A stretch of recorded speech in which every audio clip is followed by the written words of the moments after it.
Saudara Presiden, Wakil Presiden, dan para menteri hari ini menunaikan kewajiban untuk membayar zakat di Istana Negara Jakarta. Gambar yang Anda saksikan adalah gambar langsung dari Istana Negara Jakarta, di mana Presiden Joko Widodo membayar zakat lewat Basnas di Istana Negara.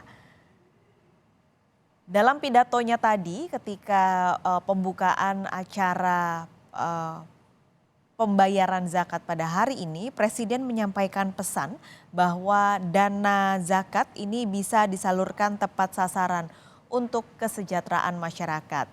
Dan ini seperti yang Anda lihat, Presiden membayar secara digital. Tadi juga di dalam laporan Ketua Basnas Nur Ahmad, eh, ia menyampaikan bahwa penggunaan digital untuk membayar zakat akan ditingkatkan. Ini tentunya untuk memperluas akses masyarakat dan memudahkan masyarakat untuk membayar zakat, saudara. Dan ini salah satunya yang dilakukan oleh Presiden Joko Widodo menggunakan KRIS untuk membayar zakat Presiden pada tahun ini. Disampaikan juga oleh Ketua Basnas pada tahun 2022, total dana zakat yang terkumpul adalah 22,4 triliun rupiah, naik 58,03% secara tahunan.